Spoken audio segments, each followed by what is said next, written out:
Terraplanista. Acho engraçado.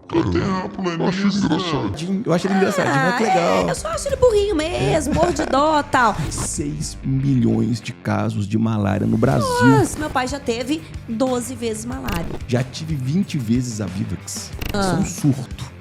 Cadê a vacina da malária? Eu não vou me vacinar e o problema é meu. Ué, então tá, vai que eu tô com ebola. Pau é pedra, ele é Você lembra do macaquinho triste? pau é pedra. E mais um episódio do BioTP Cast, aquele episódio que foi pensado em fazer você mais inteligente assim que ele acabar. Que isso, Eu tô muito boa pra começar. Cada dia melhor. Vamos falar, gente, sobre assunto que todo mundo gosta de falar. Tá na boca do povão, só que agora você com a credibilidade científica pra se tornar autoridade até num boteco, porque a galera vai querer falar. Claro. De que a gente vai trabalhar hoje? Vamos falar sobre doenças, turma. Vamos falar sobre os comportamentos que favorecem essas doenças.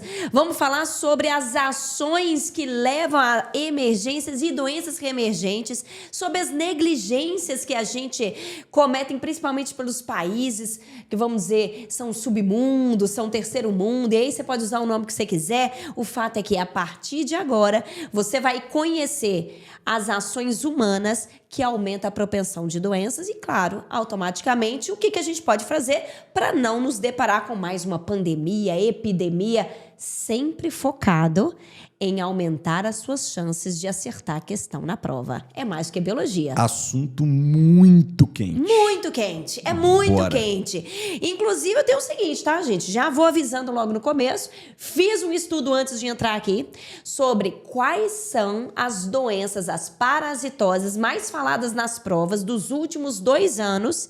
Provas de valor impactante para o país. Então, vamos lá. Tô falando de FUVEST, de Unesp, de Unicamp. Tô falando de UERJ. Então, a gente pega essas principais provas nacionais, analisa os 2 últimos anos, vimos quais são as doenças mais faladas nessas provas e que, portanto, tem chances reais de ter entrado no banco de questões da prova do Enem. Então, não é só uma doença, assim, com chances reais de a gente se contaminar por ela porque está sendo muito badalada, está sendo falado. Não. É de chances reais de aparecer na prova este ano. É isso. Boa. Bora começar? Bora. Tô preparada. Eu acho que antes de começar, vale lembrar o podcast anterior. Sempre. Sim. Quem participou do podcast anterior, o Ângelo participou. E conta pra gente, Ângelo, o que rolou cara. naquele... Foi surreal. Eu acho que foi um dos que você mais ficou encantado. Pelo menos assim, eu senti essa vibração. Me fala. Não, eu fico encantado com todos, na verdade. Mas esse teve uma pegada diferente. Cara, o que eu achei doido, assim, que a gente teve a contribuição de uma outra área, da Humanas. E a galera de Humanas pensa muito diferente, cult, eles são né, muito velho? inteligentes, né? Quando a gente sai da caixa é bom demais, E aí né? o Guizão e a Lu arrebentaram. Brilharam. Muito. Mas foi o que o tema? O tema foi evolução. Evolução. Aí o tema por si só já é um negócio de fascínio absoluto. Como é que a Humanas participou da evolução? Isso tem foi que assistir. massa. Eles foram contextualizando como que era o mundo, por que os pensamentos eram tão complexos naqueles momentos. Legal Então fica mais demais. fácil a gente entender assim, por que foi tão difícil do Darwin publicar o livro dele. Exatamente. Achei legal Nossa. Não, e você que está acompanhando o podcast agora, neste momento, do lado aí da sua tela, tá aparecendo uma playlist com todos os episódios, inclusive esse que foi surreal. Maravilha. Que incrível! Ó, eu quero já começar com uma frase impactante. Nó. Frase boa. A cada 1% a mais no desmatamento, a gente tem uma elevação em 6% do número de casos de pessoas com malária. Nossa, Existe isso é muito uma impactante. relação muito clara entre meio ambiente e doenças. É a hora da gente parar de achar que evitar desmatamento é coisa de biólogo tilelê. É porque a gente quer preservar o sapinho, a formiguinha. Não, é porque a gente quer também se preservar. Eu não quero ficar doente, então preserve uma floresta. Uma árvore que cai são insetos disponíveis para sugar sangue de um outro alguém. Poderia ser do macaco que estava lá, mas ele não tá. É você. É sobre isso que a gente quer começar a falar. Tem um caso muito legal sobre preservar os ambientes e diminuir doenças. É um médico aqui de Belo Horizonte. O nome dele é Apolo Heringer. Ele é massa pra caramba. E ele que é o cara do projeto Manuelzão. Ah, legal. Ele queria despoluir os rios. Com qual objetivo? Diminuir as doenças. As doenças. Porque se você diminuir as doenças, você economiza. Então, imagina o custo que é tratar pessoas doentes com várias parasitoses, vários problemas. Então, a ideia é, vamos despoluir os rios. Ao despoluir os rios, a gente vai melhorar a qualidade de vida e vai ter menos gente doente. Perfeito. Legal perfeito. demais, né? Então, eu vou evitar o desmatamento para economizar no SUS. Total. Sensacional. Bom, entre as doenças que eu quero falar para você, que eu vou destacar, vou passar essa listinha das doenças mais faladas nos últimos anos, isso eu quero. A malária está dentro desse pacote, Boa. tá? E aí, quando a gente fala de malária, eu já falo de uma doença que atualmente está usualmente encontrada no norte do país. Eu acho que é um bom momento para a gente já introduzir vocabulários. Legal. A gente sabe que a biologia tem nomezinho, a gente não nega os nomezinhos. O que a gente faz é o seguinte, turma. É tornar esse nomezinho algo da sua rotina. Porque assim você decora, inclusive, isso faz parte do método D3R. É. Então, vamos lá. Malária, epidemia, pandemia, endemia. O que é a malária? Vamos falar legal. de nomes. Então, malária, hoje em dia, ela é endêmica da Amazônia, praticamente. Perfeito. Por quê? 99,9% dos casos estão nessa região. Então, eu estou falando assim, uma espécie que só existe num lugar. Ela é endêmica desse lugar. Tá. Agora, quando eu penso assim, ó, endemia, pandemia... Endemia é quando você tem um número de casos esperados para uma região. Tá. Já é esperado. Por exemplo, assim, no Brasil, ano que vem, vai ter dengue. Vai ter dengue? É esperado? É esperado. Então, ela é endêmica do Brasil. Perfeito. Por mais que ela tenha um aumento numa época do ano, a gente já sabe que vai ter esse aumento naquele período, já é endêmico. Perfeito. Então, ela é endêmica Então, também. endêmica é usualmente encontrado naquela região. Esperado. Ponto. Boa. E aí, uma endemia, quando eu penso numa doença que é uma endemia, que já é esperado. Então, Isso. lá, por exemplo, lá na Amazônia, na região da Amazônia, já é esperado um número de casos. Uhum. Atualmente, o número de casos de mais ou menos 100 mil casos por ano. Perfeito. E ainda é muito, né? Mas tem um dado aqui muito louco, cara, que por volta de 1940, a gente tinha aproximadamente 6 milhões de casos de malária no Brasil. Nossa Senhora. E tinha malária no Brasil inteiro. Ela não estava Gente, só. e é uma doença desesperadora. É. Uma doença desesperadora. Né? Só pra vocês entenderem. É porque é o seguinte, quem já pegou malária tá sabendo do que eu tô falando. Mas como ela é endêmica do norte do país, muitos dos que estão nos ouvindo aqui agora não tá tendo ideia do tão desconfortável que é. Então a gente tá falando de febre treme-treme, febre intermitente, tem vários nomes. Eu adoro, né? A cultura nossa é muito bonita, né? muito Como era uma legal. coisa do Brasil inteiro, você vai encontrar vários nomes. Nomes pra ela. É. E para quem gosta de cultura, tem um livro muito massa que chama Sagarana, do Guimarães Rosa. E nesse livro tem um conto que chama Sarapalha. Eu te desafio a ler esse conto Sarapalha e perceber toda a descrição da malária. Ele descreveu tudo. É tudo, mesmo? tudo. Legal. Você consegue descobrir qual é a espécie de Perfeito. plasmódium que os personagens têm. Eu vou fazer melhor. Eu vou colocar um cardzinho, tá aparecendo na tela aí pra você agora. Não, eu ia doido. falar Clica- sobre isso, mas você clica falou na minha aí. frente. Não, e aí você me humilhou, porque você vai colocar o cardzinho aí. Coloca, porque se os meninos perderem a oportunidade... Só clicar e assistir. Gente, que vídeo. Participação especial da primeira-dama ali do Ângelo. Perfeito. Carol. Participa desse vídeo. Ficou surreal. Não, inclusive, esse vale a pena vídeo ver. é uma obra de arte do BTP. E É eu um acho negócio que diferente. pode ficar o desafio de você ler primeiro e tentar descobrir as coisas. Aí depois a gente conta lá tudo, todos os Legal. detalhes. Eu falo qual que é a espécie, Show. eu falo dos personagens, a Carol conta os personagens. E o Guimarães Rosa, ele tem cada maneira de contar. Eu vou usar de vez em quando aqui umas falas dele. Ah, show demais. Acho legal demais. Aqui, eu vou enfatizar o quão desagradável, estou falando de termos de doença, é a malária, para emendar com um dado muito impactante. E aí a gente vai voltar para as nossas nomenclaturas que diferenciam uma endemia de uma epidemia. Legal. Vocês vão entender onde que eu quero chegar. Então me segue que eu tenho um plano. Então eu estou falando de uma doença, gente, que na hora que o parasita... E aí esse parasita é o plasmódio de várias espécies diferentes. No Brasil é principalmente Plasmodium vivax.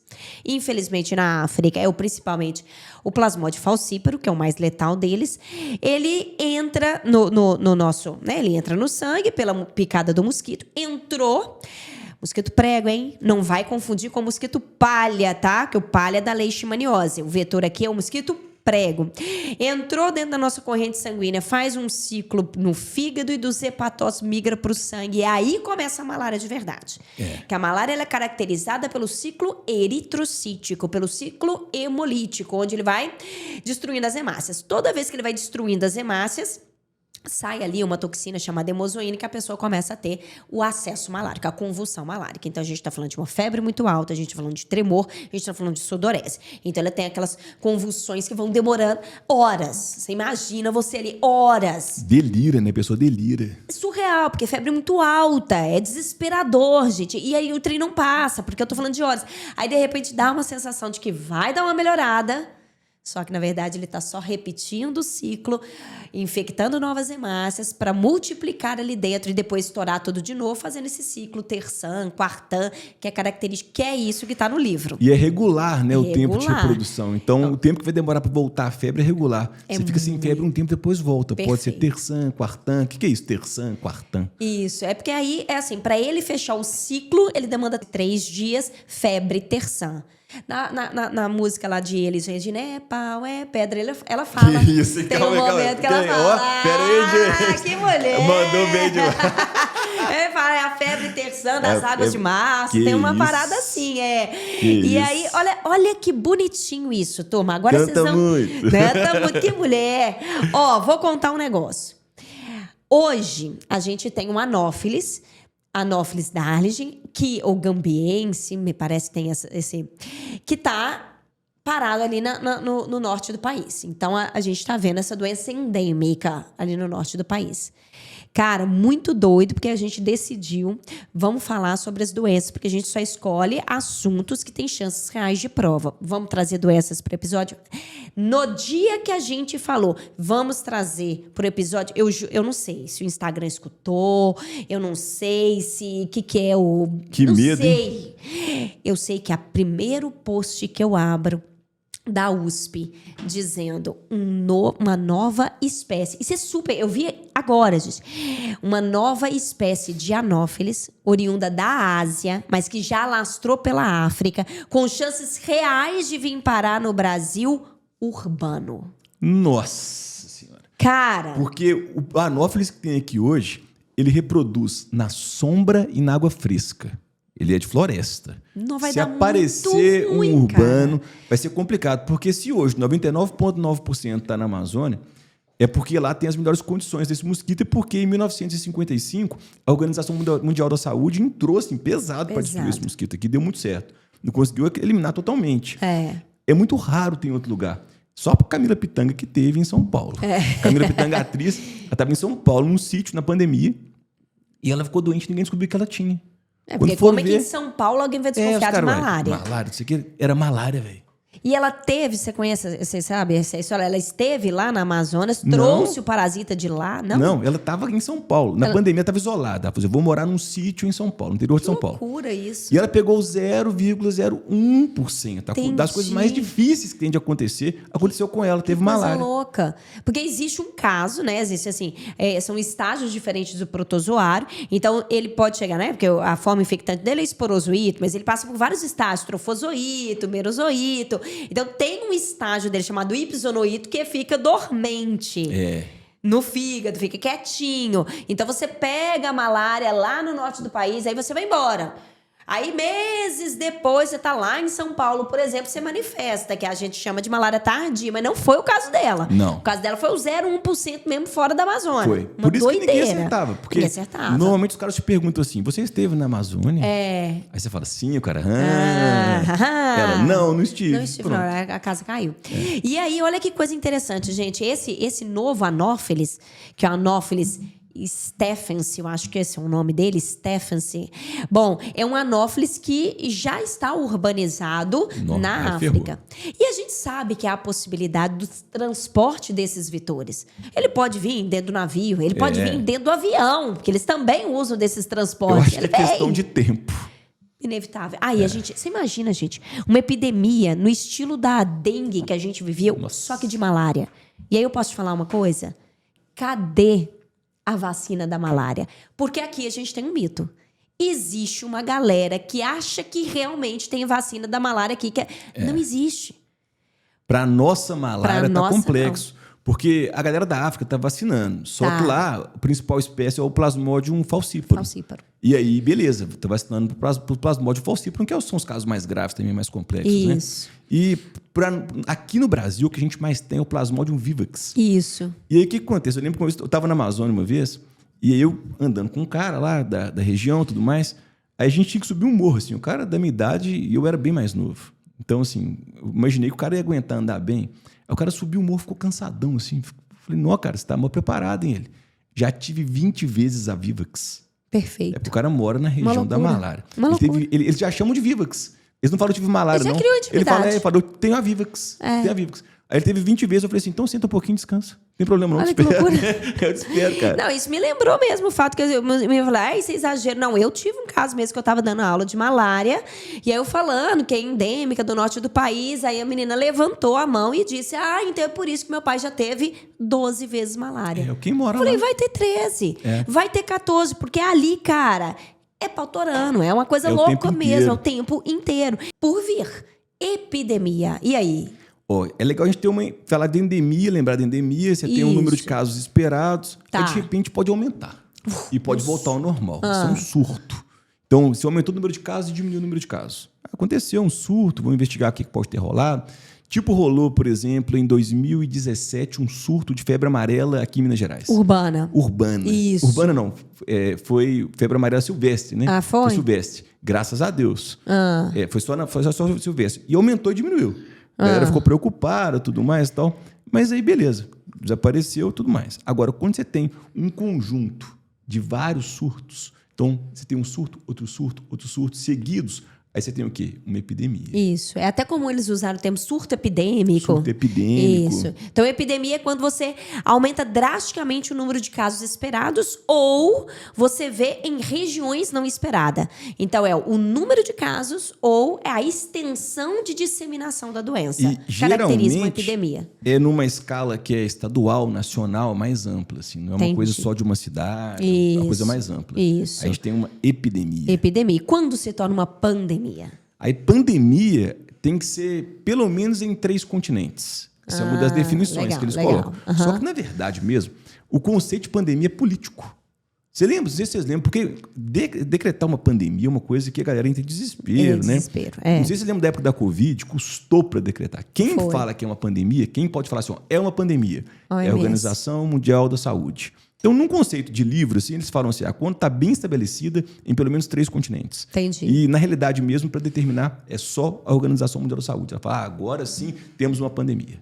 Nossa, legal esses dados, porque aí Pandemia. traz uma Esse traz uma vocabulário métrica, é importante né? para a prova, né? O cara escreve lá uma pandemia, uma epidemia, um surto. Perfeito, perfeito. E como é que o desmatamento, que esse é um dado, né? É onde a gente acha que tem as chances maiores de prova. Como é que o desmatamento, que a gente sabe que é top 1 do Enem, que é a coisa que as provas mais abordam, certamente, aumenta as chances de doenças emergentes e reemergentes. Então, como é que é possível, no contexto da malária, o desmatamento, e aí vai Isso o é legal. encontro da nossa frase do começo, 1% de desmatamento da Amazônia é 6% a mais de casos de malária, uma doença tão tenebrosa como essa. E aí vamos pensar, gente, o desmatamento, vamos explicar especificamente para malária. Uma avenida, uma rua, uma estrada que passa no meio da Amazônia. Ele abre ali umas clareiras. Ali você já tem acúmulos de poças, porque geralmente já está pavimentado, já diminuiu a chance da água percolar. Então já começa a formar poças, que é um criadouro. Ali vem Duradouras, chover. né? Exatamente, duradouros, porque não está escoando, está ali naquelas poças. Como se não bastasse, a temperatura mais alta favorece o ciclo reprodutivo desses insetos. Então, as pocinhas, e eles já fizeram esses estudos, né, gente?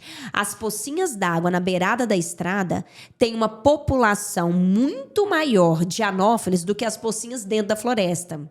Em função da temperatura, calor é algo que os insetos, em geral, gostam. E aí eles multiplicam. O ciclo de vida rápido implica em dizer também que vão virar adultos rápidos para fazer hematofagia, para sugar do seu sangue. E essa é a hora que ocorre a transmissão, nesse caso, do protozoário. Protozoário. Doido demais. E aí, sem contar, porque desmatamento é sempre de uma pessoa invadindo a floresta. Então, as pessoas estão indo... O cara tá lá, né? Tá lá. É. Tá indo ao encontro do vetor. Tá pedindo. Ô, tô aqui. Vem, me ataca. Eu tô lembrando do negócio aqui que você ficou zoando demais. Que você vai lembrar disso. Que? Você lembra do macaquinho triste?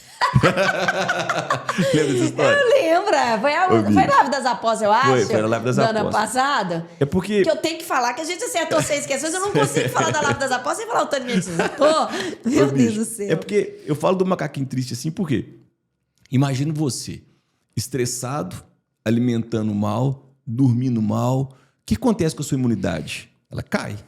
O macaquinho que mora ali na região e que pode ser um reservatório, um macaco pode ser um reservatório, ele tá ali estressado, ele tá triste, ele tá com problema, a imunidade dele cai. Ele não tá alimentando bem, a comida não tá boa, ele tá gastando muito mais energia do que ele gastaria normalmente num ambiente preservado. A imunidade dele caindo, ele vai ter todos os parásitos possíveis. Vai aumentar tudo, por exemplo. Então, aí aumenta muito a chance até de novas doenças que o humano nunca teve. Perfeito, perfeito. Agora aqui, olha que coisa interessante. Quando a gente vai estudar as doenças com os meninos, a gente divide de acordo com a natureza do parasita. Então, vamos ter aulas de viroses. Então, ali a gente está trabalhando todas as doenças causadas por vírus, bacterioses, protozoonoses. Então, quando eu falo de malária, a gente está dentro do bloco das protozoonoses. Não é isso? Porque o protozoário é o responsável pela doença. E aí, quando a gente fala responsável, tem um nome para o causador. Enquanto o vetor, o mosquito é um vetor, a gente fala desse parasita, qual que é o nome que a gente... Porque tem vários nomes. Vale a pena lembrar. Então vai, ajuda. Agente etiológico, ou agente causador, ou até mesmo parasito. Ou agente patogênico. Patógeno. Então, tudo é causador. Então, se a gente estiver falando de protozoário, o protozoário é o agente etiológico. Por exemplo, se a gente quer falar de virose, e é engraçado falar de virose, né? Porque diferente de protozoonose, de bacteriose, virose caiu na boca do povão. Virose. Ah, não, isso aí tá de boa. É virose. Só uma virose. Virose. E eu tenho um ranço de falar de virose. Aí, virose por si só, qualquer doença causada por... Então tá, vai que eu tô com ebola. É uma virose. Não, é Deus só uma virose. Eu tô com o quê? Com AIDS, eu tô com hidrofobia. Tudo é virose. E aí, quando a gente fala de virose, né, até ajuda os meninos por meio dos mnemônicos malucos, né? Que é o vapor. Que isso vira, cara, que medo, né? Vaporaça no cacá, gripiais. Você decorou, eu né? Aprendi, de tanto repetir. Não, se eu for dar aula numa sala hoje em dia e não falar isso, Deus me xinga. Pode, falou lá, tem que falar. Não, direto ele fala com o Daniel, você pede pra ele, que ele não tem paciência. É ela que vai falar isso, tem, eu não. E então aqui, a gente tem a varíola, a poliomielite, a raiva, sarampo, rubéola, cachumba, catapora, dengue, febre amarela, zika, chikungunya, a gente tem ali. É tanta doença, só de vírus, que os mnemônicos ajudam mesmo. E dentro desse pacote, tem algumas doenças que a gente vê que tem uma recorrência muito alta nas provas. E, claro, tá na prova porque tem importância. Porque as provas é um reflexo dos acontecimentos, né, gente? E aí, a gente vai falar de outras, mas eu queria trazer à tona o sarampo. Porque vem acontecendo algumas coisas curiosas sobre o sarampo. Exatamente. Então, eu tenho aqui um relatório para vocês entenderem que eu acho que a grande maioria, mas eu tô para te dizer que quase 100% das pessoas que vão ouvir que não tem noção do impacto epidemiológico do sarampo no Brasil. Na verdade, em contexto mundial. Então tá. Primeira coisa que eu já queria trazer à tona a ideia de que o sarampo não é sempre de evolução benigna. Não é só obrigatoriamente aquelas manchinhas, aquelas pintinhas que acontecem no corpo que você fica vermelhinho. Não. De fato, a maioria das vezes é de uma evolução benigna. Quando eu falei evolução benigna, gente, é no sentido que a gente passou por ela e pronto. Consegue a não cura. Que você não sofreu, você vai sofrer, mas você passa por ela. Mas no grupo de risco, né, no grupo mais vulnerável, ela pode avançar até para o cérebro. A gente tem encefalites. E aí, cara, eu falei que vírus no sistema nervoso, isso é catastrófico. Nossa. Então, a gente já está falando de doenças que chegou numa iminência muito grave.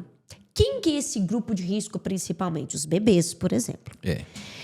Quando a gente fala de vírus, eu acho que isso os meninos precisavam entender. Quando a gente fala de bactéria, geralmente a gente tem antibiótico. Para tratar. Para tratar. Quando a gente fala de vírus, Cara, a variedade de medicamento é muito fraca. É muito complexo você combater um vírus que não tem nenhuma célula. Não tem uma célula. Que usa o metabolismo da sua célula. Exatamente. Porque geralmente a bactéria a gente atrapalha o metabolismo dela. E consegue um De alguma remédio forma. específico só para ela. É. Agora, para vírus, É mais cadê complexo. a estrutura-alvo? Então, você vê, gente, que a gente praticamente não tem antivirais. Não tendo como tratar, só sobra um recurso inteligente, é não pegar. É. Então, a gente tem que levar a sério mesmo qualquer medida profilática, qualquer medida de prevenção. Porque na hora que você tiver uma virose, meu querido, qualquer que seja ela, é basicamente manter boa hidratação, boa nutrição e repouso para o seu corpo desenvolver uma resposta imune e destruir. Porque você não vai contar com a ajuda de medicamento. Porque eu tô falando de uma doença que se chega no encéfalo, cara, o bicho tá pegando. E tem aquela medida do seu corpo reagindo. Se ele reagir pouco, é ruim. Se ele reagir demais, também é ruim. Pode ter até um choque anafilático. Esse é o problema. Gravíssimo. É gravíssimo. Agora, olha que coisa louca. O Brasil é referência mundial na sua campanha de vacinação. É. Motivos, assim, de muito orgulho. A gente consegue coisas assim, principalmente quando a gente pensa num Brasil que é um país de extensão continental e que tem vários lugares de difícil acesso. Para uma vacina chegar. E chega rápido, né? Chega, cara. Então, a gente tem uma cultura vacinal muito poderosa. Incrível. Muito poderosa. Era algo digno de muito orgulho até pouco tempo atrás, quando as coisas começaram a desandar. É. E aí você vai entender o contexto do sarampo aqui agora. Olha isso aqui. Em 2016, eu vou agora usar minha cola porque eu tenho uma programação de idade. Em 2016, o Brasil ele ganhou um certificado pela OMS de eliminação do sarampo. A gente conseguiu ficar livre do sarampo. Isso foi legal. 2 anos depois de ter ganhado certificado, em 2018, o sarampo voltou. E o que fez o Brasil perder o certificado? Houve uma queda brusca na cobertura vacinal. Essa queda brusca, ela veio ainda acompanhada de um movimento migratório muito importante de venezuelanos que vieram para cá em um país onde o sarampo estava muito em alta. Então, eles trouxeram também o vírus. Mas não teria absolutamente problema nenhum eles trazerem o vírus se a gente tivesse mantido a nossa cobertura vacinal super alta. Então, a gente fraquejou. E a gente fraquejou em função do quê? Quais são os principais motivos da cobertura vacinal ter caído drasticamente? Fake news. Campanha de governo que praticamente não existiu. E quando entra depois da pandemia, realmente a Covid prejudicou a cobertura vacinal das outras doenças. Então, é um combo de coisas que realmente trouxe um prejuízo na vacina. Então, a gente viveu uma epidemia. Então, vou voltar ao encontro da sua palavra. Um surto epidêmico acontece em 2019, porque não era para acontecer. A gente já tinha recebido o certificado de quê? De eliminação do sarampo. Então, em 2019, a gente tem mais de 21 mil casos novos de sarampo no país. Isso abre um alarde absurdo, fazendo com que o governo agora entre numa campanha vacinal muito forte. Ô, turma, presta muita atenção. Entra uma campanha vacinal em 2020. Em 2022, a gente tem o nosso último caso autóctone, que é um outro vocabulário legal. Né? Legal. Como é que é isso? Autóctone versus alóctone. Legal. Quando a gente pensa em autóctone, que surgiu na própria região. Legal. E alóctone é que veio de fora. Perfeito. Esse termo pode ser usado para doença e para outras coisas também. Pode. Então, na hora que veio de fora, alóctone. Beleza. E tá então, dentro autóctone. um brasileiro que pega sarampo de outro brasileiro no território nacional mostra que o vírus ainda está circulante. Então, são casos autóctones, que é um sinal de alerta. Opa, o vírus ainda está aqui. Agora, você foi lá para outro país, se contaminou e voltou, aí veio de fora. É um caso importado, né? Aí já não significa que o país está com a doença descontrolada. É sobre isso. Para ver que resolve vacinar, né? E aí você falou exatamente. Que, olha, quando a gente fala da malária, a gente mostra uma nítida relação entre meio ambiente e doença. E a doença. Agora, vacina e doença. Olha como é que a relação é muito íntima. Entrou com a campanha, já diminuiu. É muito íntimo a relação entre queda do número de casos e a vacina. Agora, e só uma curiosidade, pode falar. Um cara chamado Andrew Wakefield Foi ele que publicou um artigo na The Lancet, de uma revista muito importante, Muito. científica, associando a vacina do sarampo ao autismo. Nossa, é.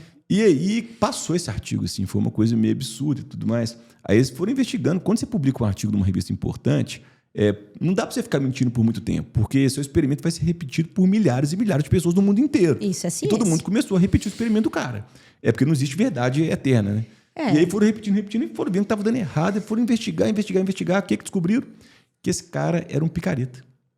E que ele estava vinculado com escritórios de advocacia, que queriam fazer o quê? Processar a indústria farmacêutica e ganhar muita grana. Nossa. Era a ideia. Só que aí ele plantou uma sementinha do mal. Não, mas aí a sementinha que virou uma árvore Muito gigante. do mal. E assim, a coisa mais maluca que tem, por mais que a gente tenha evidências da eficiência, você acabou de citar uma evidência muito importante da eficiência da vacina, tem gente que não vai acreditar. E ainda vai bater na tecla que leva ao autismo. É provável que alguém xingue a gente aqui mesmo, falando que vacina não funciona. Ai, que loucura. Quase que eu xinguei a pessoa. Eu segurei. Eu senti que você te Eu deu ia xingar, mas eu Inclusive, os segurei comentários pra não estão aí cair. para isso. Pode abrir a discussão aí, à turma. vontade, não é assim? Eu acho que Vamos o que melhor vamos. exemplo que tem que isso não dá certo é que um dos maiores líderes do movimento antivacina, ele morreu de catapora. Bem feito. E tem vacina, pô. Tem vacina. Olha isso, tem vacina. Agora, olha que extraordinário, né, gente? A gente entra com a campanha vacinal de novo, coisa que a gente sabe fazer muito bem feito, e ganha o recertificado, ou seja, recebe o certificado de eliminação do sarampo de novo. Então, hoje em dia, 2023, 2024, os casos que ainda acontecem são casos ainda isolados. Mas mostra de que na hora que a gente fraquejar de novo, cair na pegadinha de uma fake news, vai voltar. E no caso do sarampo, vai voltar mesmo. Eu vou trazer para a turma aqui agora, um termo que eu nem vejo caindo muito na prova. Mas ele, cara, é a hora que você vai se sentir mais inteligente, com credibilidade. Sabe quando você conversa numa mesa, que seja uma mesa de boteca, as pessoas param para te escutar, porque você falou agora. Existe um índice que a gente chama de R0. E esse R0 é um índice que mostra o potencial de disseminação da doença. Ah, que massa. O sarampo é o campeão do R0. Não existe nenhuma doença com um potencial de disseminação tão alto quanto o do sarampo. É absurdo. É uma doença, gente, que o tempo inteiro está esperando. Fraqueja um pouquinho na campanha vacinal. Só um pouquinho e ela vai disseminar. Então eu vou trazer números para você. Uma pessoa que tem, por exemplo, Covid, ela tem um potencial, essa pessoa, em pleno auge da Covid, ela tem um potencial real de disseminar a doença, de contaminar duas outras. Covid, que virou o que virou. Deu para entender? Uma pessoa que tem gripe, ela tem um potencial máximo de disseminar a doença para duas outras pessoas. É claro que a gente não está pensando em um contexto enclausurado, numa sala, num contexto natural. Beleza. Duas outras. Quer arriscar o R0 do sarampo? O R0 é uma única pessoa com sarampo é capaz de contaminar quantas outras? Enquanto do Covid é 2, chega até a 18 pessoas.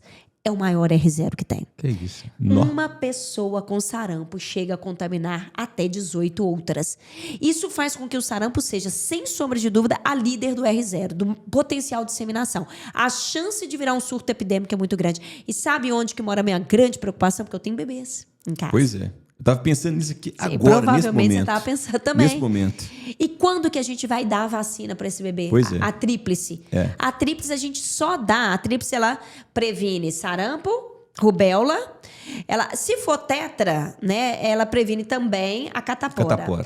Né? Então, é sarampo, rubéola, cachumba e catapora. Se for só tríplice, para no sarampo, rubéola e cachumba.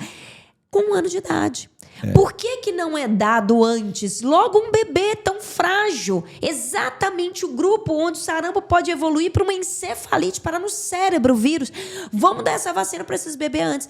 Mas é que os anticorpos recebidos via placenta da mamãe são anticorpos que duram geralmente até 9 meses e iriam prejudicar o próprio antígeno da vacina. Então, é uma vacina que antes de 1 ano de idade, tem pouca eficiência. Eles tentam, no desespero, quando tem um surto, ou vários surtos, uma epidemia, eles tentam uma vacinação com 6 meses. Tenta. Mas não é a mesma eficiência de vacinar com 1 ano. É desespero. E ela não substitui as outras doses. A gente chama de dose zero essa Dose aí. zero. Ou seja, o medo tá tão grande. Mesmo assim, eu acho que faz muito sentido. Vê se faz, né?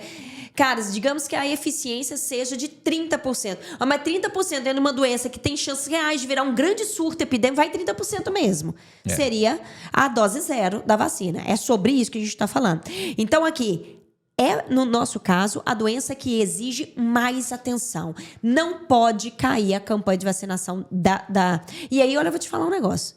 Como é que a gente protege as nossas crianças se elas não são vacinadas? Por uma doença de transmissão aérea, e aí eu preciso colocar meu bebê na creche. Aí na creche é todo mundo gripado, é bebê lambendo a cara do outro, porque eles não têm limite. 1 segundo você distraiu, ele lambeu o chão. Já acabou. Ele faz a vacina com a língua. E aí, meu querido, eu quero saber... Não, é uma loucura. Ônibus, lambe o Chega a dar ônibus. desespero Ele da criança. faz a faxina com a língua. E aí, como é que você protege? Só tem um jeito de você proteger. Você tem que garantir que todas as pessoas que ele vai ter contato estão vacinadas. Que é o que a gente chama de imunidade de rebanho. Ou seja, eu vou levar ele na pracinha... tá todo mundo da pracinha. Eu vou lá na casa da avó, a avó tá vacinada. Vou levar na padaria, tá todo mundo vacinado.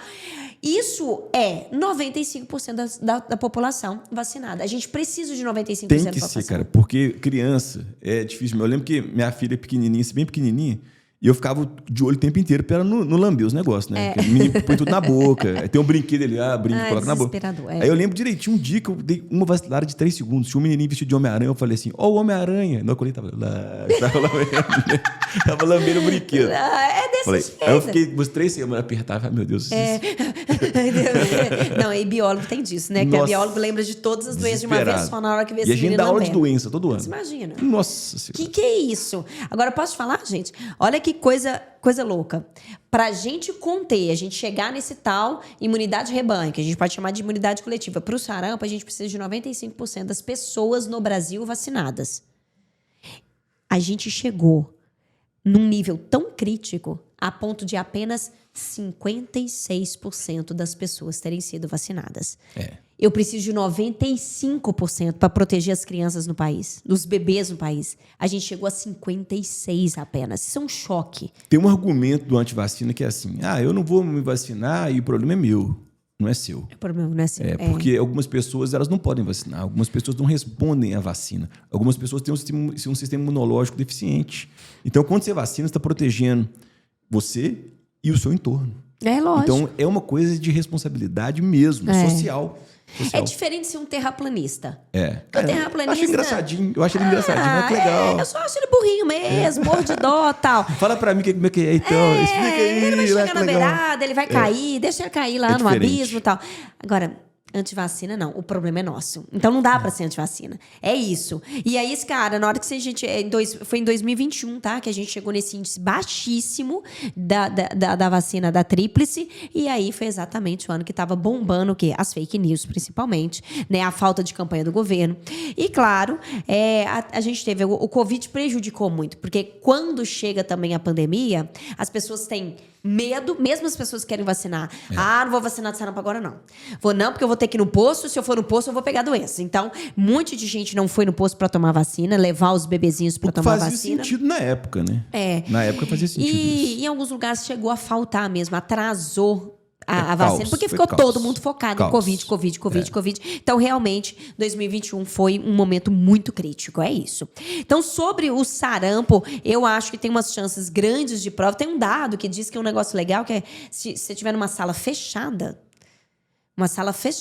basta uma pessoa com Covid que você tem a garantia de 90% das pessoas saírem dessa sala contaminada. Covid? Foi mal, Com sarampo. Tamanho R0 dele. Uma pessoa. Você imagina você numa sala de pré-vestibular. Foi mal, Poli. Não, para. Credo. A gente tá vacinado, né? Credo, que horror. Cara, uma sala de pré-vestibular que a gente tá acostumado, 200 alunos ali, que entra com sarampo. Se todo mundo não tivesse vacinado, sairia ali 180 pessoas vacinadas, contaminadas. É uma doideira, né? Eu tenho aqui uma listinha de doenças que eu acho que vale a pena a gente contaminar pelos estudos que a gente fez. Bora. E aí tem vocabulários pra gente trazer nessa... Então, desses últimos 2 anos, coletando as doenças mais abordadas. Então, a gente teve a malária, que já foi falada. Fechou. Né? A gente teve esse sarampo em função dessas novidades. Agora, a arbovirose é clássica, É legal, né, cara? é legal. E o que é o nome arbovirose? Por que a gente chama de arbovirose? Ah, o James vai ajudar a gente nessa daí. Ah. Ô, James, ajuda aí. Manda aí. Por favor. É assim, ó. O que você acha que são arboviroses? Sacanagem. Caramba, hein? Viroses associadas ao quê? Ao ar. Ó, tá vendo? Não. Ao perigo. Ao Olha, olha. perigo, ao perigo. Eu não sabia que ele foi difícil propor. É associada à artrópode. Artrópode. Então, elas são carregadas por artrópodes. Esse bó vem de Borne, De que é nascer. carregado, e esse ar de artrópode. Então, as arboviroses são carregadas por artrópodes e tem um artrópode famosão, não tem? O Aedes aegypti. Ele mesmo. Eu aprendi a falar esse nome com você. Tem muito tempo atrás, você gravou um vídeo, você lembra? Foi. Você falou assim, o jeito certo é Aedes aegypti. É porque você vai ver a galera falando, tem gente que fala assim, Mil nomes. Aedes aegypti, Aedes aegypti. Aí vai variando. É muito difícil, Aí a gente foi ver, né, porque o Aedes, ele vem do grego. E o e outra egípcio do vem do latim. latim. É E o A no latim lê E. Então, a gente fala Aedes aegypti. Perfeito. Então, certinho é isso daí. Eu lembro do seu vídeo falando isso. É um vídeo antigo até, muito, né? muito, acho que eu nem te conhecia direito, assim pessoalmente, mas já tinha aquele negócio, Poliana é professora, vamos acompanhar como é que ela tá falando que é legal. E que vem do Egito, né? Odioso do Egito. Odioso do E Egito. de qualquer lugar, né? É dito qualquer... Isso daí. E já virou estação do ano, né, gente? É primavera, dengue, outono, inverno. É todo ano a mesma coisa. Qual que é a grande notícia boa quando a gente fala de dengue, que é uma das arboviroses? A vacina. Isso daí. A vacina que começa, né, no ano passado e que vai reverberar frutos positivos no próximo, porque é uma doença sazonal. Então a gente espera ela no verão. E no que a gente espera ela no verão, o que vai acontecer? Com pessoas vacinadas, o surto será bem menor. Antigamente tinha uma vacina que era a Dengvaxia. Só que era uma vacina complexa demais, não era uma coisa assim muito palpável para todo mundo. E era assim, só podia vacinar quem já tinha tido dengue. Eram umas coisas diferentes, assim. E caso você pegasse ela depois de vacinar, mesmo se você tivesse dengue, eu acho que poderia já ir para o caso grave de dengue. Grave, era uma coisa Inclusive, complexa. falando em coisas que um aprendeu com o outro, eu aprendi com você que mudou o nome de dengue hemorrágica, não fala mais. Antigamente a gente falava dengue hemorrágica, mas confundia. É porque tem a dengue clássica e hoje em dia a gente chama de dengue grave. Isso. É porque parece, quando você fala que a dengue é hemorrágica, que a coisa mais grave que vai ter é hemorragia. E às vezes uma dengue que nem é grave tem hemorragias pequenas na gengiva, alguma hemorragia no intestino e tudo mais. Mas quando a gente pensa na dengue, que é a dengue grave, o problema dela é que o sistema imunológico ele responde de uma maneira muito agressiva. E quando ele responde de uma maneira muito agressiva, ele faz umas citocinas inflamatórias. E isso aumenta muito a permeabilidade dos vasos. E seus vasos sanguíneos começam a perder bastante líquido. Perfeito. E diminui o volume do sangue, diminui a volemia. E quando diminui a volemia, como consequência, a pressão cai demais. E a pressão fica tão baixa, mas tão baixa, mas tão baixa, que o corpo não tem mais capacidade de mandar sangue para todos os lugares dele. Para o cérebro. Isso chama choque. Choque. Entrou em choque. Choque hipovolêmico. Hipovolêmico. Perfeito. Baixa volemia, volume do sangue. E é isso que é muito grave. Não é hemorragia obrigatoriamente. Não é, porque o paciente fica naquele desespero que eles tentam fazer. Tentam colocar ele no soro, para hidratar soro, o máximo claro, para aumentar a possível, volemia rápido. Tentar aumentar. Aí eles tentam aumentar a pressão. Como é que tentam aumentar a pressão? Acelerando o coração. Então eles colocam noradrenalina no paciente. Aí você chega lá, o paciente está como? Noradrenalina muito alta, já usando muito noradrenalina, o coração está batendo a 140 vezes por minuto, 150, e a pressão ainda está baixa. Nossa Senhora, que E o problema da desespero. pressão ficar muito baixa, principalmente o quê? O nosso rim, ele filtra o sangue sob pressão. E se a pressão cai demais e você não consegue fazer ela subir, você tem que fazer uma hemodiálise. Só que você vai fazer hemodiálise num paciente que está muito mal. Muito mal. E você fazer hemodiálise num paciente que está muito mal, pode ser que ele não aguente. Nossa Senhora. E se para de filtrar o sangue, você começa a aumentar toxina. Você não consegue fazer Lógico. hemodiálise aumentando toxina. Aí você vai tendo a falência múltipla dos órgãos. Por isso que é grave mesmo. Muito grave. E trocou o nome de hemorrágica para a galera não confundir. Não, é porque senão também a pessoa espera ter uma hemorragia para levar a sério a gravidade da doença. E a busca por assistência médica, às vezes, tem que ser antes de uma hemorragia acontecer. Então, eu acho muito adequado a troca desse nome. Dengue é clássica de prova. Lembrando, O agente etiológico é o vírus e o vetor é o Aedes aegypti. Presta atenção.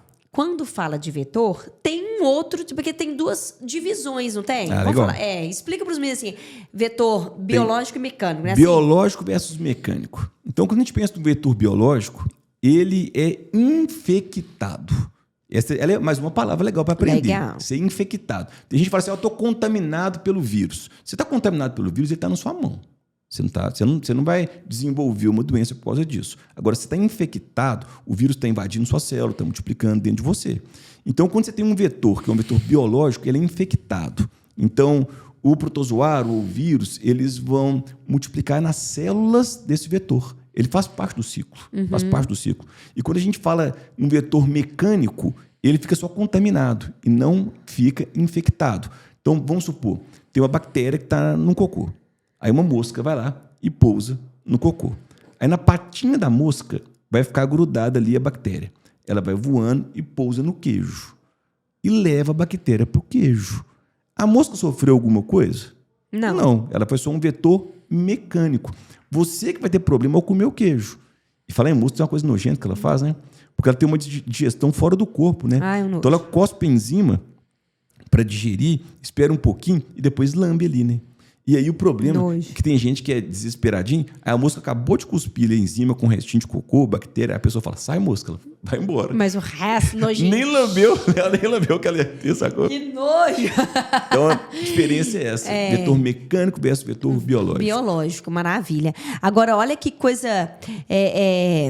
Porque quando a gente fala do pacote de arbovirose, até então a gente falava em dengue, febre amarela, zika e chikungunya.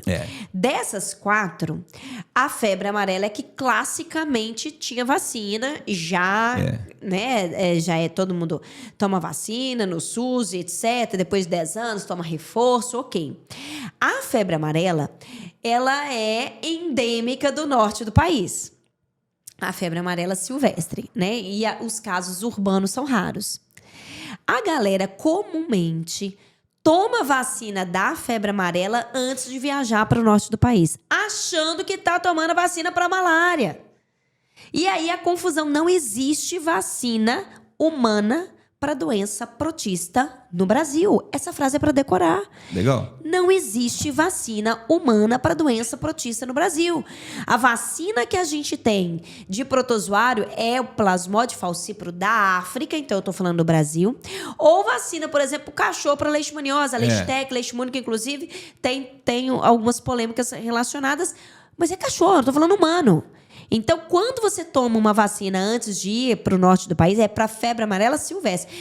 Mas o Aedes aegypti é urbano. Por que ele está lá? A febre amarela silvestre é sustentada por qual vetor? Aí você tem outros mosquitinhos, por exemplo, a hemogogos. Tem outros mosquitinhos sabetes, né? A gente tem, por exemplo, Aedes albopictus também, que pode ser um vetor tanto, né, em potencial da dengue, da zika, do chikungunya, né? O zika, ele tem... Eu não sei se falar zika ou zika, mas enfim, a doença zika... A doença zika ou vírus zika, da zika. Da zika, O fato é que ele tem um histórico catastrófico no Brasil das microcefalias. Ali foi pesado, né, velho? Nossa, cara, foi um desespero, assim. Eu lembro de um caso de um amigo nosso, não vou contar o nome dele, mas o caso é até, graças a Deus, deu tudo certo. Porque a esposa dele estava grávida. Nossa. E aí, quando ele foi ao médico, o médico foi fazer ultrassom, aquele ultrassom clássico que faz... E ele achou a cabeça do neném estranha. Eita. Ele falou assim, olha, a cabeça do seu filho está com um formato estranho. E aí, naquela época principalmente... Nossa, de caso, desespero. Desespero total. Aí ele foi um especialista em cabeça, em crânio. Especialista em formação de crânio de bebê.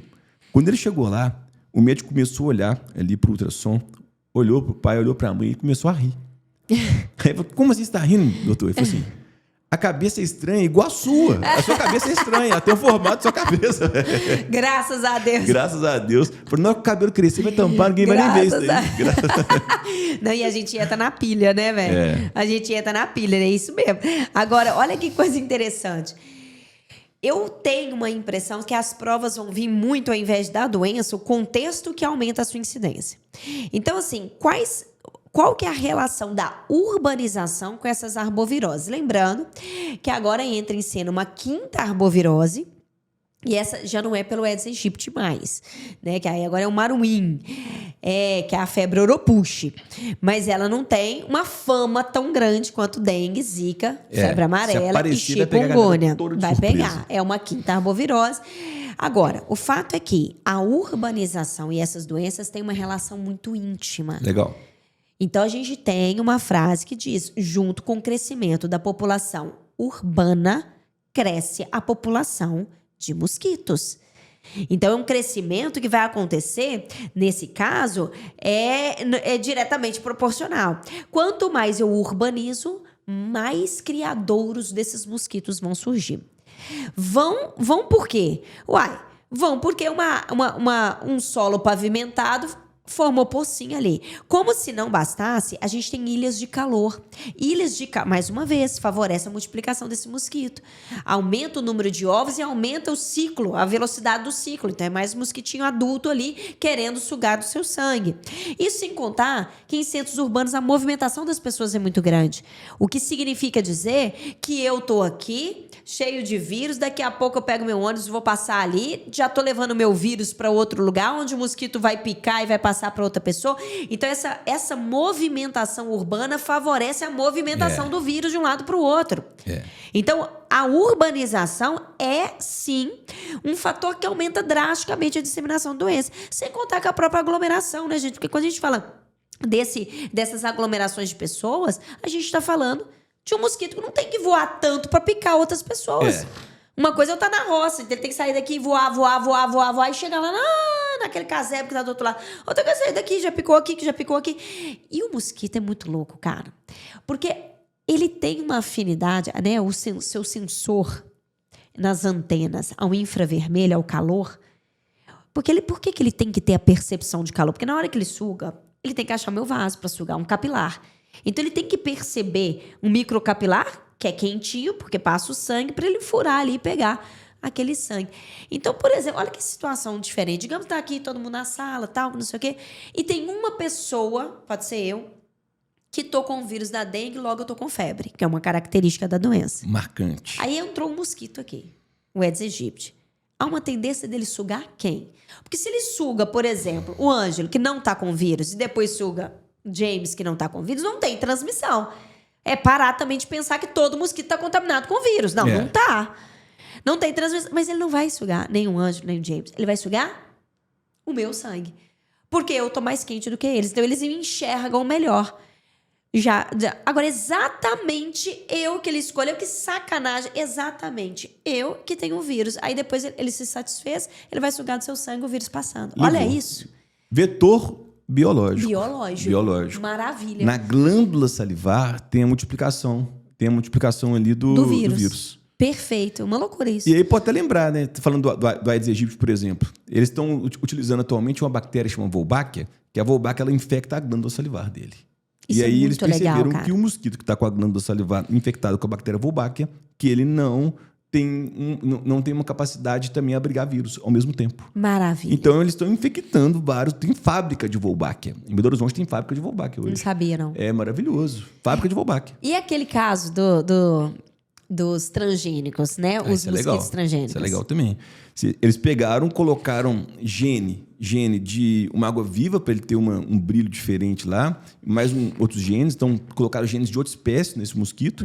E hoje em dia, quando você solta os mosquitos machos, que são os transgênicos, eles engravidam as fêmeas ficam grávidas, elas chegam a colocar os ovos, a ovopor, e esses ovos geram larvas. Só que as larvas não viram mosquitos. Isso é legal. Então, interrompe o ciclo. E o mais legal, elas ocupam espaço e comem. Então, elas competem com as larvas que não são transgênicos, que virariam outros mosquitos. Olha. Então, diminui de forma geral a população.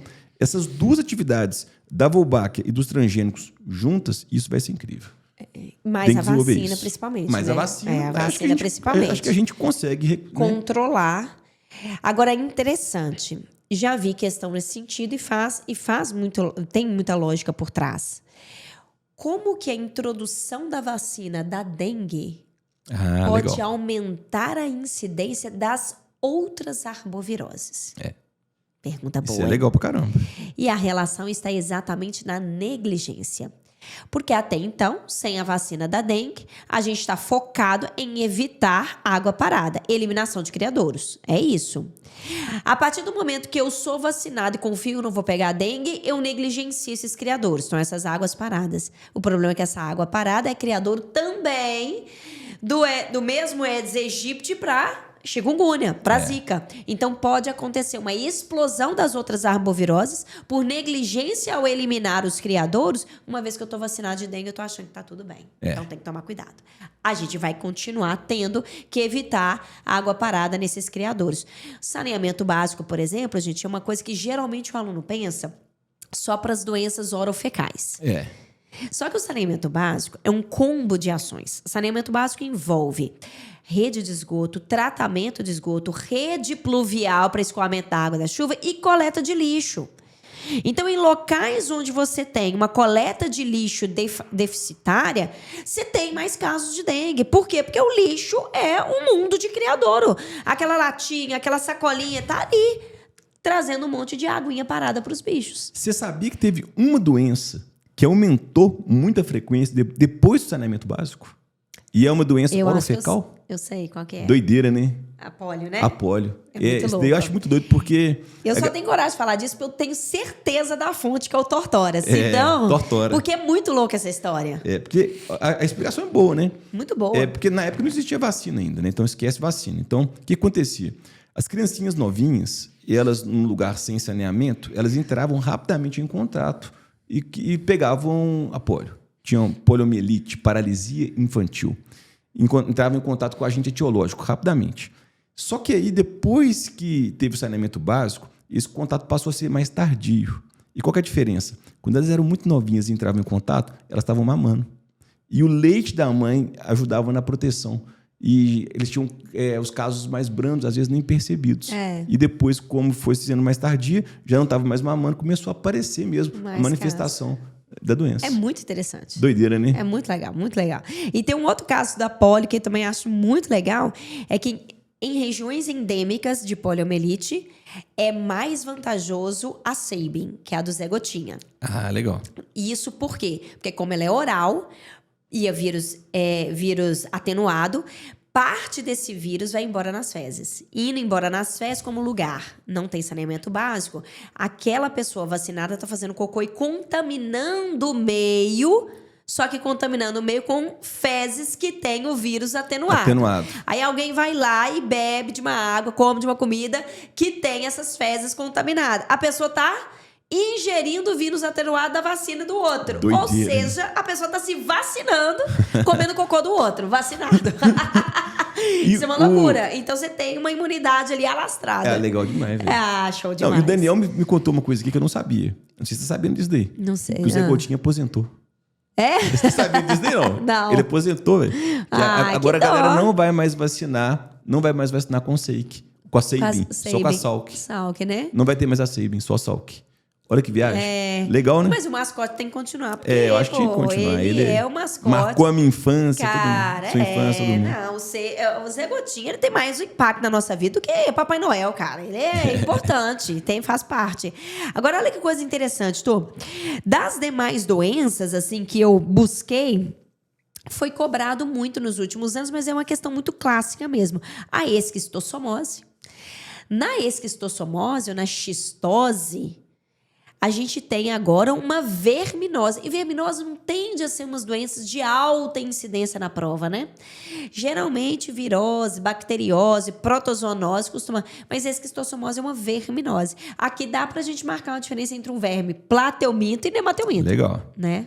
Eu acho legal que o plat é achatado. Ele é achatado e o nemateuminto, ele é cilíndrico. Então, quando você pensa nisso, é legal. E o nemateuminto é uma coisa que marca muito. O nemateuminto, ele tem um movimento de chicote. Sabe como é que é o movimento de chicote? Como é que seria? Vou ter que fazer aqui pra você ver, peraí. Adoro. Quero só ver. É porque nós somos metamerizados, né? Então, eu consigo fazer isso aqui, ó, o movimento aqui, ó. Faço isso, faço isso, isso. Agora, ele não. Ele começa o músculo num lugar e termina no outro. Não é que ele mexe então ele faz igual o chicotinho. Você viu isso? Habilidade, né? Você acha que merece uma reprise isso aí, James? Faz de novo, a dança da minhoca, manda. A dança na minhoca, vai. Quem perdeu. Assiste de novo. Não, legal demais. Agora, né, o nemato vem de fio, fazendo essa referência dele ser cilíndrico. No caso da esquistossomose, o Schistosoma mansoni é plateuminto. E é engraçado, né, que tem dimorfismo sexual, a fêmea e o macho dá para identificar. Então, eles têm uma reprodução. Aqui a gente tem um ciclo muito interessante. Então, indico verdadeiramente a galera se atentar ao ciclo da xistose. Tem dados aqui, cara. Se eu fosse fazer uma questão relacionada à xistose, seria uma questão, na verdade, de evolução. Porque eu acho o viés evolutivo aqui muito legal. Então, você imagina. Eu tenho aqui um caramujo, que é o Bionfalaria, que liberou o verme na forma larval na água, que é o miracídio. Esse miracídio, ele vai me ajudar a completar o ciclo aqui. Então, o miracídio, ele liberou o ovo. Então, o humano liberou o ovo. O humano liberou o ovo. Isso. Aí o ovo tem que cair na água. Caiu na água. Aí caiu na água, libera o miracídio. Aí ele infecta o caramujo. Bionfalaria. Isso, Bionfalaria. Aí do caramujo sai a cercária. Tem a caudinha bifurcada, etc. Agora, olha que coisa interessante.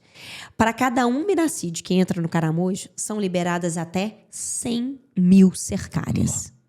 Então, nunca é uma lagoa que tem uma cercáriazinha. Ela tá sempre infestada. É uma china de cercárias ali.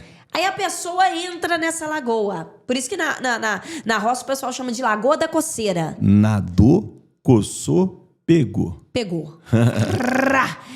E aí uma vez eu vi, esse vestibular nem tem mais, que era o vestibular específico da UFOP, né, que é a Universidade Federal de Ouro Preto, que agora virou Enem, mas o fato é que cobrou exatamente quando tinha, assim, ó, relacione dermatite com xistose. Dermatite, inflamação da pele com xistose. Gente, você imagina o tanto de cercária entrando na pele da pessoa. Então, você imagina quando você é picado por um mosquito, por pernilongo, você não fica aquele escalombinho? Aquilo é uma inflamação na derme. Só que vários. Você imagina você sair da água, você tá... É isso, cara. Você sabe que você pegou xistose ali agora. Dermatite cercariana. Cercariana, perfeito. E aí? Onde que esse verme vai alojar? Qual que é a região? Isso cobra muito. Esperto pra caramba no que ele vai ficar, né? Legal. Que é o sistema porta hepático, aquele conjunto de vasos sanguíneos na boca do fígado. Se for parar a pensar, tudo que é absorvido do seu intestino, de nutriente, passa por ali. Passa. Então tá lotado de comida. Então ele ama ficar ali. Maravilha. E aí você tem um órgão que despenca na prova. Estou falando de fígado.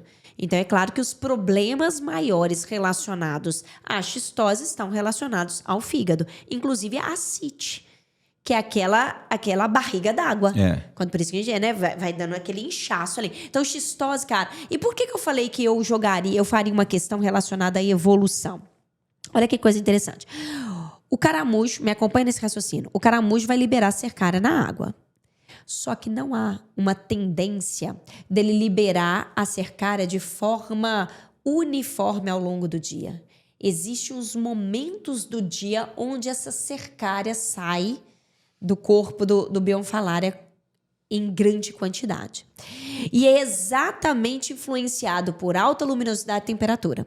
Então, nos momentos do dia, pensa umas 24 horas do dia, no momento do dia que a temperatura está mais alta e a luz está mais alta, mais intensa, é que os cercárias estão saindo de dentro do caramujo doido para encontrar alguém. E eles têm um prazo curto. De 24 a 48 horas ele tem que encontrar uma pessoa, furar uma pessoa e entrar dentro da pessoa, senão está morto. Então, eles têm que saber sair na hora certa. Qual que é a hora que tem maior chance de uma pessoa estar nadando? Exatamente a hora que tá quente. Que doido. E que o sol tá raiando. Então, na hora que a gente quer pular na lagoa, é a hora que as cercárias estão saindo do caramujo. Cara, isso não é consciência, isso é evolução. Foram selecionados aquelas cercárias que sabem sair do caramujo na hora certa. Na hora que o povo tá nadando. Loucura. Doido isso, demais. Né? Não, bonito. Olha que questão de evolução entre parasita e hospedeiro e ciclo de vida. Ah, show demais. Então tem chance de xistose na prova. E aí pode vir um conceito dos clássicos básicos, assim, o que seria um hospedeiro intermediário versus hospedeiro definitivo. Aqui cabe isso. O hospedeiro definitivo é onde tem a reprodução sexuada. A reprodução sexuada desse verme ocorre no humano. E a reprodução assexuada chama pedogênese. pedo é imaturo, gênese que origina, é uma larva que está originando. E aí ela acontece no caramujo. Então o caramujo é o hospedeiro intermediário e o humano é o hospedeiro definitivo. Perfeito. E essa definição de hospedeiro intermediário e definitivo, ela cabe também para protozooses. Legal. Então, virose não dá para a gente falar isso, bacteriose a gente não fala isso. Mas protozooses e verminose, sim.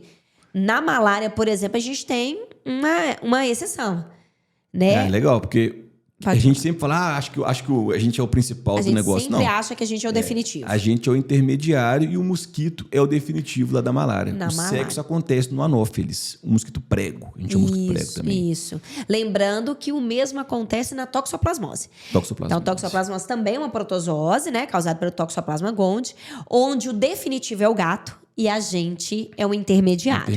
Não é isso? Agora, uma outra doença. A gente é um acidente. Não tinha que estar nesse Era para ser o rato, né? Era para ser, perfeito. A doença de Chagas é uma protozoose. Agora, nesse caso... Não tem sexo, né? Não tem sexo. E ainda assim, a gente é considerado o hospedeiro definitivo por um consenso, até pela taxa de multiplicação ser um pouco maior nos vertebrados do que no barbeiro, né? E o mesmo acontece com a leishmaniose, que também não tem reprodução sexuada. Tem uma galera que discute isso, né? Eu prefiro quando fala nesses casos que a gente é só hospedeiro vertebrado e invertebrado. Eu prefiro. Aí nem classifica mais como definitivo.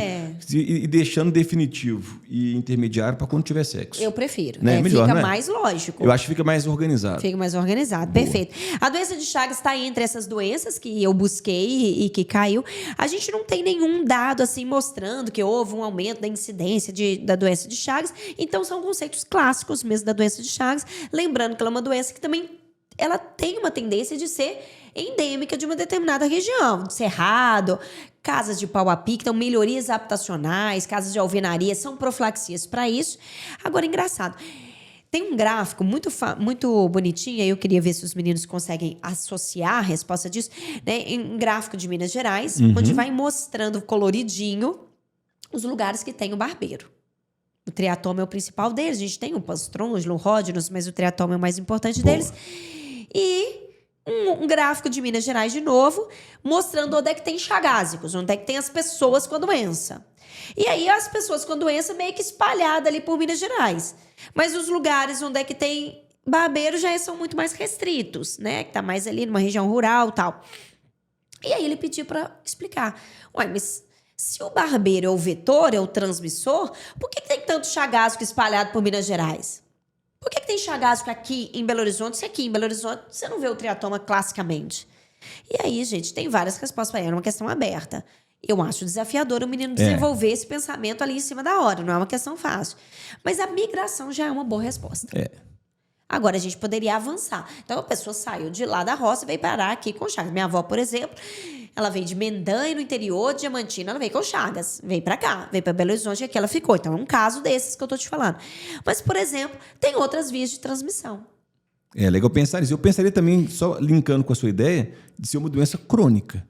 A pessoa ela não fica com Chagas 2 anos, ela fica 20, 25, 30 anos. Então ela morava num lugar, depois foi pro outro, ela pegou ali, veio pra cá e migrou. E dá tempo de migrar pra caramba, Dá né? tempo de migrar, mudar de lugar, exatamente, né? E é uma doença engraçada, né? Isso aí é evolução de novo. Porque, vou entender, gente, o parasita deseja a morte do hospedeiro? Não. Ele não quer. Então, um parasita que consegue entrar em simbiose, em harmonia com o hospedeiro, cara, ele tá no lucro. E é o que acontece com o Trypanosoma cruzi. É um protozoário que consegue... Ele vai trazendo um mal no começo da doença, por exemplo, a cardiomegalia vai ali aumentando, pode ter uma esplenomegalia, pode ter... Mas ele tende a uma estabilização. Então é normal, eu lembro muito do médico falando assim, né? Minha avó tinha, às vezes, uma arritmia, um cansaço maior do que o normal, porque o coração estava um pouco maior. Mas ele falou, eu vou morrer de qualquer outra coisa, de menos de Chagas, que aqui já está estabilizado. Então você vê que é um tipo de parasita que já chegou a uma espécie de coevolução mesmo com o hospedeiro. Porque quando você pensa que ele parasitava um tatu, o tatu não vive 30 anos para ter problema. Então a coisa ali já estava muito bem certa, assim, uma coevolução incrível. Com a gente ainda dá um problema, né? Eu acho doido demais essa história de coevolução. Tem um professor que chama professor Sérvio, da ecologia, um cara muito, muito incrível, da UFOP. E uma vez, tem uma frase dele que eu achei curiosa, assim, que a evolução do parasitismo tende ao mutualismo. E tem. Olha que coisa maluca, né? Muito lindo. Às vezes você pensa que um parasito, a tendência é cada vez fazer menos mal, viver bonito. Tanto que o conceito de simbiose, muita gente confunde esse conceito. Tem gente que acha que simbiose é sinônimo só de mutualismo. E o que é uma simbiose? Simbiose é duas espécies diferentes vivendo juntas, uma influenciando muito na vida da outra. Tem que ser íntimo e uma tem que influenciar na vida da outra. O parasitismo é uma simbiose. Perfeito. Então, o carrapatinho que vive no seu sovaco é íntimo. É íntimo, na sua virilha, mais íntima. Muito intimidade absurda. E essa frase é engraçada, né? Que o parasitismo leva ao mutualismo, né? A longo prazo há uma tendência de... Porque é isso, porque o parasita não quer a morte do outro, então vai tentando, né? Vai. Fora que também vão sendo selecionados aqueles hospedeiros mais adaptados, né? Que morrem menos. Agora, olha que interessante, né, gente? Você pegar a ecologia agora de raiz. Parasitismo tem um símbolo mais-menos. Mutualismo é mais obrigatório. Eu realmente acho que entre o parasitismo, ao longo da história evolutiva, até chegar no nível de mutualismo, você tem ali comensalismo e protocooperação. Então, eu acredito de verdade. Que esse parasita em uma hora ele se torna um comensal, ou seja, para ele é bom estar ali porque eu dou abrigo para ele, para mim já é indiferente. É indiferente, já não traz mal nenhum, que é um comensalismo, mais zero. Depois vira uma protocooperação que não chega a ser um caso obrigatório até chegar no nível de mutualismo. Show de bola. Então, você tem várias relações ecológicas aí. Eu busquei só mais uma doença que eu vi, que eu acho que vale a pena a gente comentar. Boa. Que a galera tá nas provas dos últimos 2 anos, que é uma doença tropical negligenciada, que é a filariose. A filariose também chamada de... elefantíase. Legal. Aqui, mais uma vez, a evolução se fazendo presente. Porque é muito legal o ciclo da filária. E essa daí tem um ciclo muito doido. E o vetor biológico dela, a gente tem muito dele. Muito. A gente tem muito no dele. inferno. Por exemplo, a doença ela não está no Brasil inteiro. Não. Mas o vetor tá. Se você, por acaso, já escutou um mosquitinho fazendo barulhinho, que é... Ai, que inferno. Isso pega, James? Pega esse barulhinho? Ou filtra? Pega. Esse barulhinho aí é desse cara. Ele voa alto, voa rápido. Inferno. O Aedes voa metros, assim, voa baixinho. Esse você mora no 3º andar e vai voando. O bicho é absurdo. Então, nós estamos falando do Culex. Isso. Que, diferente do Aedes aegypti, ele é de hábito noturno. O Aedes aegypti vai te picar de dia e esse vai te picar de noite para te infernizar, não é isso? Aí vem um dado legal demais, cara. Que olha que interessante. É uma verminose. Agora é um nematelminto. É um nematelminto, a Volquerera bancroft. Então tá, o mosquitinho foi lá e te picou. Na hora que ele te picou, fez a hematofagia, o verme estava aqui na probóscide, nas peças bucais dele. Inoculou. Inoculou aonde? No sangue. Porque na hora que ele quer sugar sangue. Perfeito. Então, o verme foi introduzido dentro da sua corrente sanguínea. Ótimo. Mas o lugar onde é que ele vive, que ele está adaptado e que é o responsável, inclusive, pela característica da doença, é o sistema linfático. E por isso, ao entupir o sistema linfático, com um problema de drenagem linfática, começa a ter aquelas imagens horrorosas de internet, né? Que a Aquele perna edema fica absurdo, né? gigante, né? E aí você tem saco escrotal gigante, você tem mamas gigantes, tem um negócio absurdo, certo? Só você dar um Google aí, que você vai ver fotos chocantes, por isso que é chamado de elefantíase, né? Porque olha pra perna da pessoa, tá parecendo aquela pata de elefante gigante, tá? Uma doença muito difícil de tratar, às vezes é caso cirúrgico e etc. O fato é que e evolui gradualmente, né? Então tá. Agora, se o mosquito, se o verme, pensa isso comigo, se o verme ele gosta do sistema linfático, como é que um outro mosquitinho pica e quando pica o sistema sanguíneo, pica o sistema circulatório, o vaso sanguíneo, vai se contaminar? Porque assim, eu tô aqui com a elefantíase. Ele tá dentro do meu sistema linfático. Na hora que ele me pica, ele pica esse sistema circulatório. Como é que ele se contamina? Como que ele sabe a hora certa? É muito doido, né, velho? Então, esse ciclo circadiano é muito louco. Olha que coisa doida, gente. É a relação evolutiva mesmo. Exatamente de noite é que os vermes saem do meu sistema linfático e vai pro meu sistema circulatório. Exatamente a hora que o mosquitinho tá me picando. Agora o mosquito se contaminou para te picar. E se assim não fosse esse combinado, eu, verme, vou sair à noite pro sistema circulatório na expectativa de um mosquito me picar para ele se contaminar e passar para outra pessoa, ele não fecha o seu ciclo de vida. Na hora que eu vou morrer, o mosquito tá morto junto comigo, a extinção da espécie. Olha que evolução perfeita Doideira, né, disso, cara. Não que os mosquitos não que os vermes sabem disso, né? Ai, eu tenho que sair do sistema linfático agora à noite na esperança de um mosquito picar, um pernilongo picar essa pessoa. Eu não tenho essa consciência, mas é seleção natural. Aqueles que faziam essa transição do sistema linfático para o circulatório de dia não encontraram nenhum pernilongo picando, morreram, foram extintos. Não estão mais aqui. Não estão mais aqui. Seleção natural. Aqueles que faziam a transição à noite, pronto. Continuou o ciclo. Maravilha, Maravilhoso. cara. Então, a evolução é perfeita. Ó, a filariose, eu vou te falar um negócio. Tem um dado aqui, ó. 2024... O Brasil ele foi reconhecido como livre da filariose como um problema de saúde pública. Recebeu um certificado internacional. Você é um país que está livre da filariose. Isso não significa que a gente tem caso zero de filariose no país hoje, porque a gente ainda tem os sequelados, né? As pessoas que estão ainda em tratamento. Então, a gente diria... O jeito certo de falar é como se fosse um país que venceu uma guerra, mas ainda está tratando as vítimas. Legal. É isso. Tratou as vítimas, não tem mais... Né? Aí sim, a gente se vê completamente livre de casos da doença. E é nesse caminho que a gente está. E mérito do SUS. Isso é vitória do SUS. Por décadas de tratamento e campanhas. Tratou doente. Tratar doente é uma profilaxia muito boa. Perfeito.